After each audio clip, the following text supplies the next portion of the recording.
Hey everybody, how's it going? Nate here from Renegades, and today I'm going to be looking at some more game theory.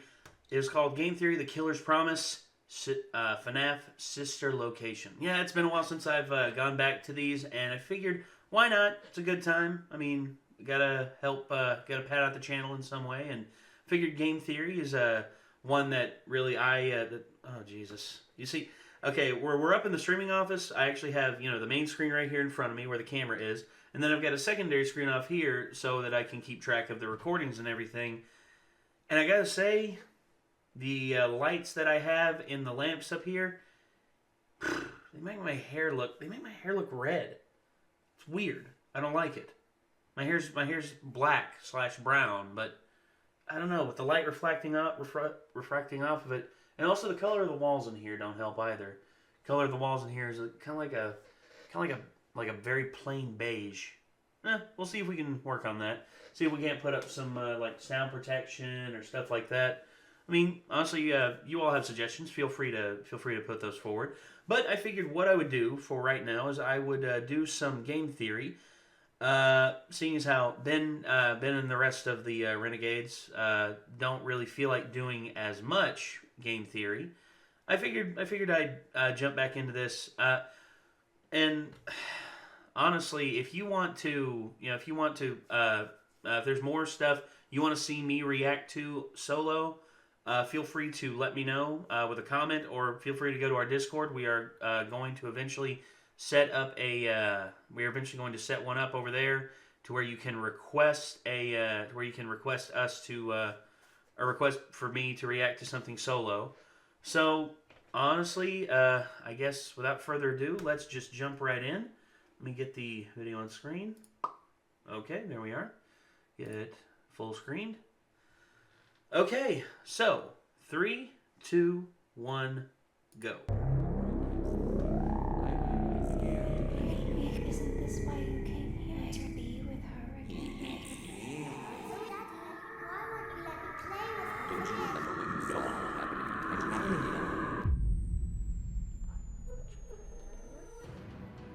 Putting you back together. Sister location. Hello, baby. Hello, Internet. Welcome to Game Theory, 7 million theorists strong.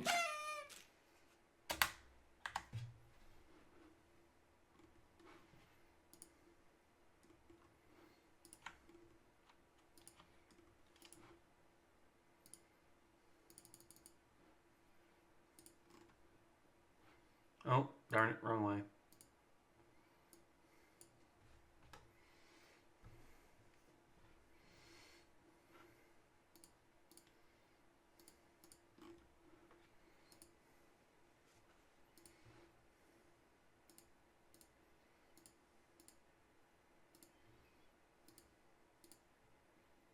Wow, I fucked it up. Damn. You gonna respond, or are you gonna, be a pain in the ass?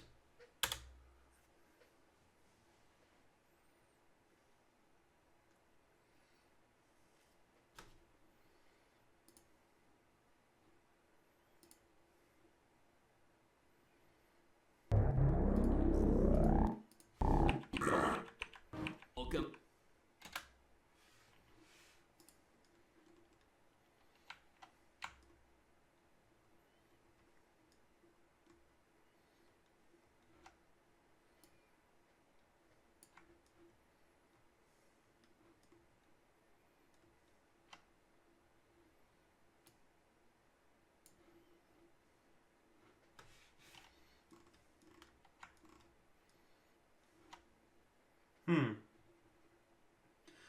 Well, this was published well over a year ago. And a lot of that is thanks to this franchise. More often than not, when I talk to people about their favorite episodes of this series, it's these. Young, old, it doesn't matter. The FNAF series was their first introduction. So I always feel a lot of pressure on these videos to deliver in a big way. Looking back, they're some of my personal favorites. Not only am I proud of the final products, but I'm proud of what they represent, as the FNAF series has been a true team effort, branching out across every person who has ever touched this channel, spanning every editor who's ever worked on an episode of Game Theory, getting you loyal loyal theorists involved with pitching theories and covering every style of theory that I personally write, from more IRL episodes to more lore-based ones. We've used everything from books to spin-off titles, real-world math and science to source code analysis, teaser images, trailer hints, and even US trademark data. Looking across this series, it's incredible the breadth that we've gone to. And to think, I almost never covered this series to begin with. It was going to be Slender, but then you guys, you loyal theorists, encouraged me to look into it. All based on a simple Twitter poll. You guys made it happen. And I remember the rest that. is history. I remember that Sometimes. when... Anyway, like I said, Jesus. I feel a lot of responsibility with these Jeez, really been episodes, that and I long? think today is my favorite of the whole series, because now we finally have all the pieces necessary to tell a coherent plot. It's not just some corpse kids and silent puppets and mauve murderers who don't say anything. We have personalities now, actual character, and most importantly of all, motivation. Motivations for why a serial killer would create a place like Sister Location. And believe it or not, the answer is actually quite sad. So the question of the day is, can a game make you feel sympathy for a child murderer? Because once you have the complete story, you might just see Purple Guy in a whole new light. One line across this entire franchise answers everything. I will put you back together. But before we get to all of that, let's back up a bit. Last time we established that William Afton, Purple Guy himself, is who you play as in Sister Location, and the one who eventually gets himself scooped. We also established that he once had a daughter who got herself killed at the hands, or should I say at the metal claw grip, of Baby. But there is so much more hidden in this game than that. By playing through the game and unlocking Sister Location's secret private room, players get treated to a shocking Easter egg. By typing the date 1983 into the keypad besides the monitors, the static blazes to life, revealing blurry footage of the FNAF 4 house, the plush trap hallway, Foxy's closet, and creepiest of all, the crying child's bed. We also get a clue as to how this is being done. Sitting there on the desk is none other than our good old friend, Psychic Friend Fredbear. He's here, he's there, he's everywhere. Who you gonna call? Psychic Friend Fredbear. A little less psychic this time and a little more plush, cradling what appears to be a remote control. Now, many have said that this is a walkie-talkie, but it is, in fact, a camera control. Notice the buttons on top. Those are switchers, allowing you to switch between the different cameras you have placed in the environment. The wheel on the bottom presumably allows you to turn the cameras or potentially focus them. The Fredbears from FNAF 4 are just that. Fredbear plushes equipped with hidden security cameras, something mothers are using all the time these days to monitor their children, and also getting themselves hacked while doing it. See also the Watch Dogs episode. Creepy stuff. That begs the question, why would anyone have remote monitoring of a child's bedroom programmed to run into a secret room in an underground animatronic storage facility? And also, why that house? Well, it's important to note that it's not just any house. It's a house that's connected to Circus Baby's Rentals. You heard that right. Sister Location is under the FNAF 4 house. During the Freddy Breaker Room Challenge, we're presented with a map of the facility. We see the entrance elevator, main hub area, and the various holding rooms branching out all around it. But what we also see, more faintly, are 3 other areas. Maps that should look pretty familiar to fans of this series. The plush trap hallway, the path to Fredbear's, and the crying child's bedroom from FNAF. Oh, damn, he's right. Just like the vent system maps from previous games, the faded diagram would imply that all of this is located on a different level than Sister Location, i.e. above it. And as we can see, not just above it, but connected to it. In fact, while we were too busy freaking out over the ever-nearing Funtime Freddy, most gamers overlooked that as a part of that minigame, we were responsible for returning power to those areas of the map. They were even labeled Observation 1 and Observation 2. Observation? Observing what? It just gets creepier and creepier. Now, before you go saying that an underground facility attached to a house is far-fetched, it's actually something supported by the book in details I guarantee everyone overlooked while reading it. Page 118, our main character Charlie is outside her childhood home, which is also home to Henry, co-founder of Freddy's. While exploring her father's animatronic workshop, we get the following quote. She knelt again and put her hand on the ground, fishing around until she found a small screw in the bare dirt. She palmed it, then looked closer. There were small holes in the ground, exposed when she moved the loose dirt. Charlie ran her fingers over them, thoughtful, end quote. Tiny holes hidden under the dirt of an animatronic workshop, huh? It's an oddly specific detail that never gets mentioned again and never goes anywhere, but is one of those things that gets the theorist mind to tickle in. Because when I hear of mysterious holes in the ground in someone's private workshop, I think trapdoor, hidden trapdoor, or more accurately, secret entrances. Could this be a hint as to a secret entrance in Henry's animatronic workshop into Sister Location? In fact, we can prove using more details from the book that it is still being used by Afton. Earlier in that same chapter, Scott makes sure to drop a few more hints that seemingly never go anywhere. But we all know Scott better than that, right? And now that we have Sister Location to reference, these little details start to make a whole lot more sense. Quote, the benches were there where her father had assembled and tweaked his inventions, but the materials, the blueprints, and the half-finished robots that were once crammed onto every surface had disappeared. Where are they? End quote. So we have missing blueprints and partially finished bots that have just disappeared, but it continues. Quote, Charlie, John said from across the workshop, he was in the dark corner. If the skeleton had been there, it could have reached out to touch him, but it's not there. Notice the italics here. This isn't something that we're doing for effect in the video. This is actually straight from the book. Time and time again, Scott and the team working on this book are emphasizing these lines as though they're pointing to a greater mystery here, that someone has stolen these materials and are using them for their own devices, that they're hidden somewhere in this world. But it's a mystery that never gets solved within the pages of the book. But perhaps most importantly of all is a paragraph a few sentences later that pulls all these clues together and may finally give us an answer as to what is in the box. You know, the box. Quote, John was standing beside her father's toolbox, and he stepped away as she came over, giving her space. Charlie knelt down before it. It looked as if it had just been polished. It was made of dark, stained wood.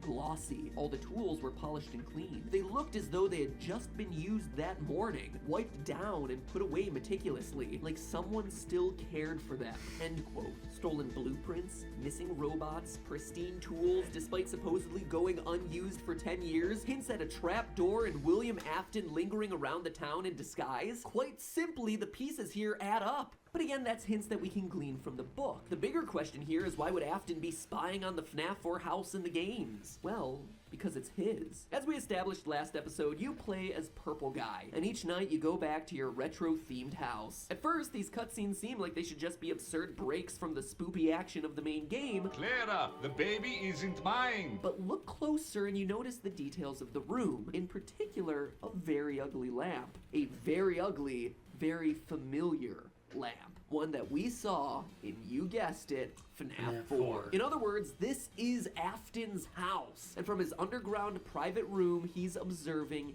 his kids. Crying child, the older brother, and the girl who eventually becomes baby. As I suspected in my prediction video for this game, this truly is a sister location. A sister's location. And from there, all the parts start to fit together. So let's retell this story from the beginning now that we have all the pieces.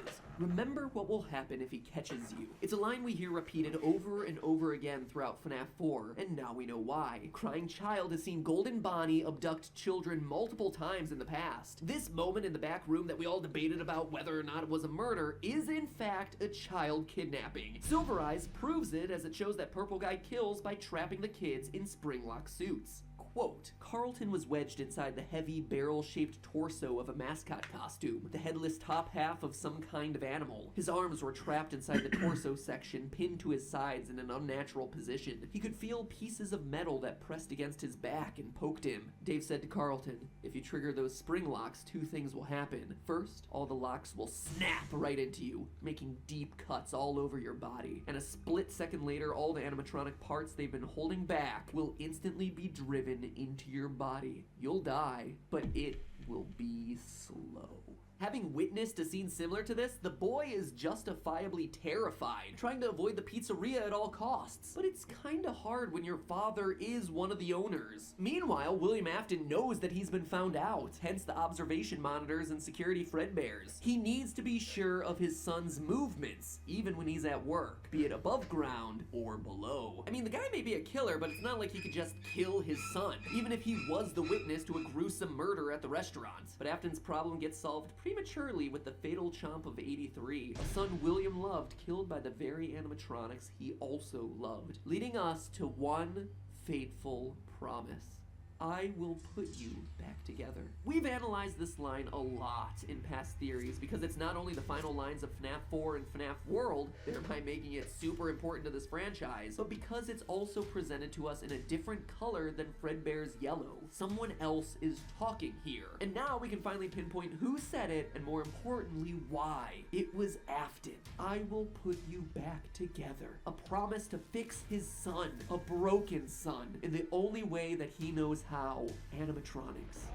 Enter Sister Location and the Funtime animatronics, not built for entertainment or for being worn, but built to help Purple Guy save his son. Built for capture. Although no one has yet found how to unlock them in the game, if you dig through the Sister Location files, you find a set of blueprints for the various animatronics, outlining their size and special features. Not only are they enormous, topping 7 feet in some instances, certainly bigger than a small child, but they're also equipped with things like 360-degree tracking, parental voice mimicking, and storage tanks. Look closer at the wireframes and you see that the storage tank isn't quite empty.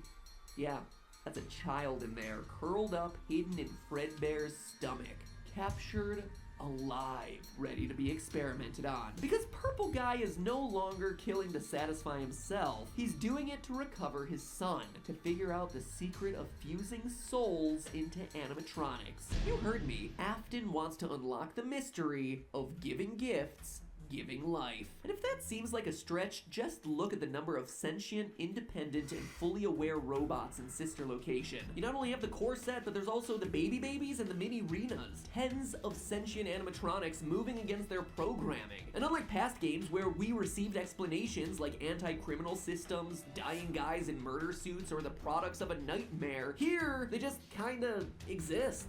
Why? Well, Baby tells us over and over in the trailer for Sister Location.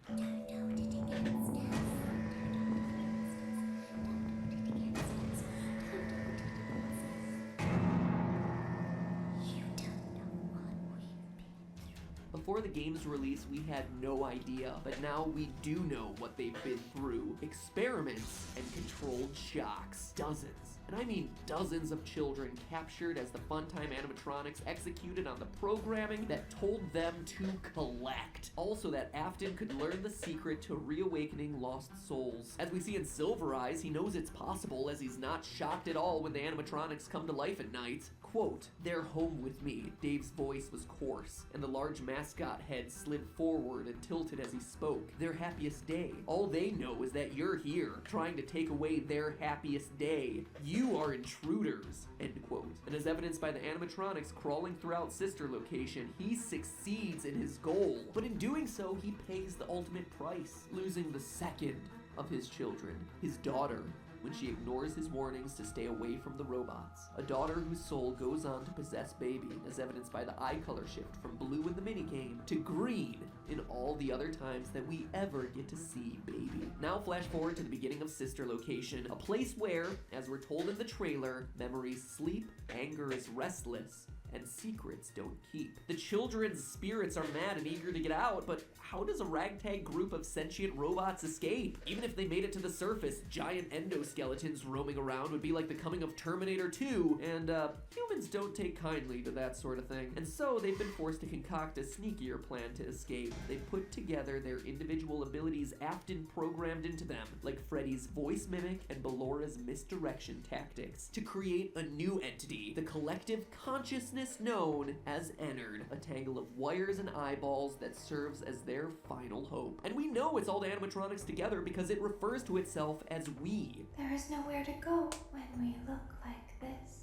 As the teaser said, there was a part of him in every body. After all, throughout the 5 nights, Ennard uses those various skills and pretends in order to gain our trust, using the voice mimic to sound like Baby, be sympathetic, adopting the voice of the little green-eyed girl to make us compelled to move forward and save her. But it's all a trick, and by night 5, they've cleared out all the evidence, killing the other technicians so that no one can speak of the haunted animatronics. But note that those guys haven't been scooped. They've saved that honor specifically for you, the Purple Guy. The reason they're stuck there in the first place. Using Baby's voice, they push you into the scooping room, remove your skeleton, and inhabit your body. And as we see in the final scene, their escape successful.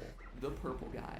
A serial killer father trying to put his son back together is killed by the exact monsters he first created. But not in an unhappy way. He achieved what he wanted, being reunited with his children. Page 411 of Silver Eyes. Quote, the voice of the rabbit was smooth and rich, almost musical. Dave cocked his head to the side so that only one of his bulbous eyes could peer through the sockets. We both wanted to love, he said in those melodious tones. Your father loved, and now I have loved.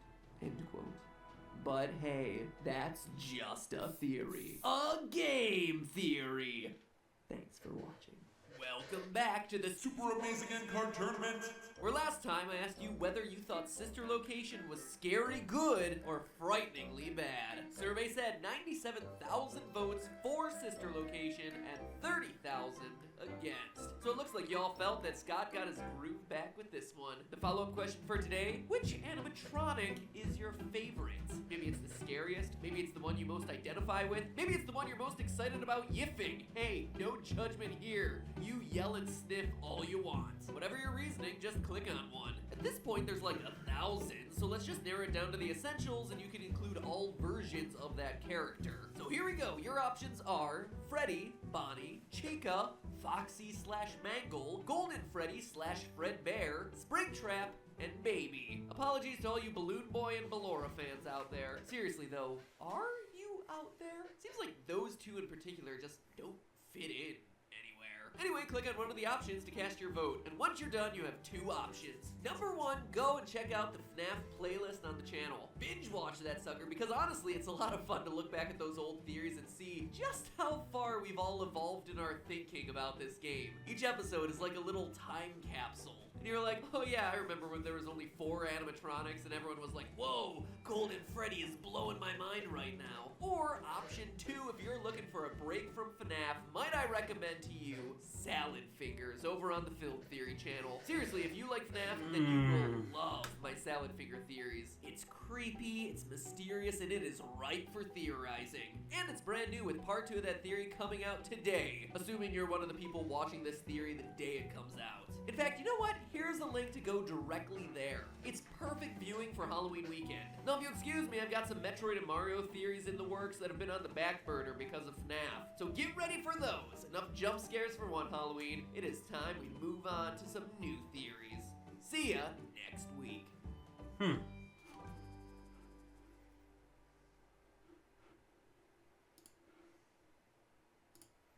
Okay, so Purple Guy, we played as Purple Guy in the end of Sister Location. So, damn. And keep in mind, this is before FNAF, the new Five Nights at Freddy's game that just came out. I will say this, damn. So much to process, so much to go over. And for me, I feel that game theory, you know, everything that it adds, everything that it puts into the theories. You know, there are people out there who've torn apart some of Matt Pat's theories, and yeah, he's been wrong. He's been like proven to be wrong. So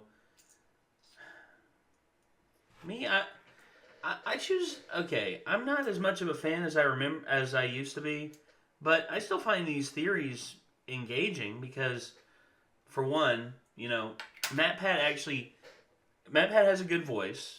Matt Pat, you know, he does a lot of research into these. You know, him and his loyal theorists put a lot of stuff into this, and also, I would say probably,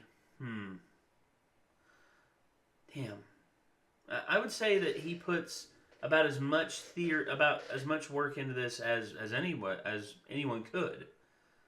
Me, I see this and I just think, wow, if I put that much effort into these videos, Jesus, where would I be right now? All right, so what did you think of this theory? I mean, there's still a lot more to go through. I mean, me, I have a few quandaries that I'd probably have to iron out before I'm able to like fully take this in.